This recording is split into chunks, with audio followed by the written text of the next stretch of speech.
Hello viewers, and this is my airway management video. It will comprise of 6 components and also discuss the common errors that occur with these methods. This is the lateral position. To do this, we place the furthest arm out 90 degrees from the body. Place the arm closest to us across the chest. We place the closest leg up and to the knee. And we grab at the hips and the shoulder, supporting the neck, and rotate the patient over. We then place the leg at a 90-degree angle so as to stop rolling, and bend the arm at the elbow and place under the head for support. Common errors with this is that if you don't bend the knee, the patient will continue to roll. Inspection of the upper airway using the laryngoscope. We first place a pillow underneath the patient's head for adequate neck flexion. We then place our right hand on the patient's jaw and thumb on the zygoma for support and so that we can look into the airway. We then pick up the laryngoscope with our left hand and have our finger on the angle of the handle, checking that the bulb is in place. We then move the laryngoscope down the right hand extension of the jaw, checking right to left for any obstructions. We then are aiming to get it into the molecular groove and gently lift without angulation so as to not break the teeth. We're looking for any obstructions, using suction if needed, and checking that we can see the vocal cords. Common errors with this is if we cause angulation, we can snap the teeth and cause damage to the oral cavity. The next technique is bag valve mask ventilation. This is done by ensuring that the patient is on a hard, flat surface, that they have an OPA inserted where necessary, and their airway is clear. We then make sure that the mask is the correct size and place it over the nose and mouth of the patient. Using the 5th finger on the angle of the jaw to cause a little bit of protraction to open the airway. And we have our 3rd finger on the tip of the jaw. We have our index finger and thumb finger holding the mask in place to cause an adequate seal. We then ventilate 10 mils per kilo. So say these patients 50 kilos, we would give them 500 mils, which is just under half a bag. So we just squeeze in. We look for adequate rise and fall of the chest.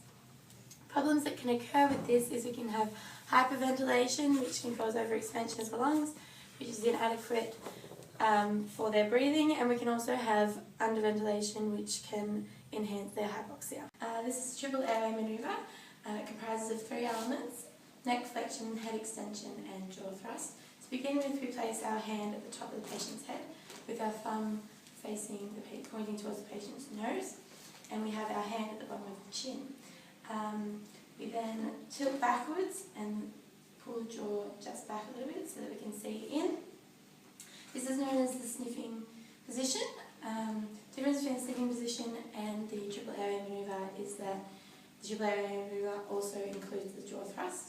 The jaw thrust is done by placing 3rd, 4th and 5th fingers on the angle of the jaw, your index finger on the body of the mandible, and your thumbs on the zygomas.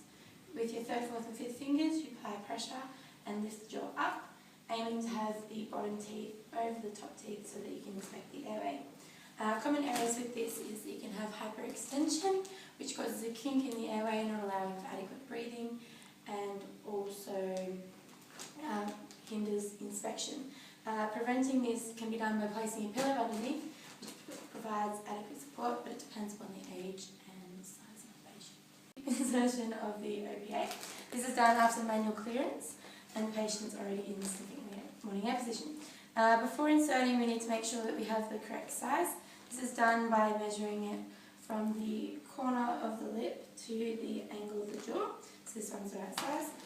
We then insert by holding the OPA by the flange, and we insert upside down halfway. Once we reach the halfway point, we rotate 180 degrees and continue insertion until flush on the lips.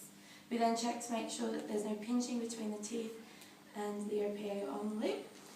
We check for a gag reflex. If there is a gag reflex, we remove immediately. And we also look, listen and feel for breathing.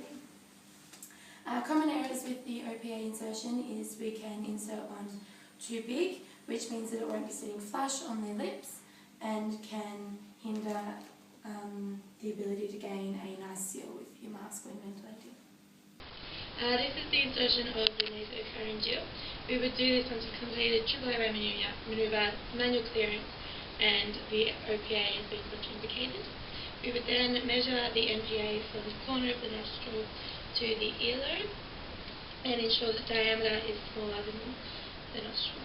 We would then put it into the biggest nostril and check for any blockages.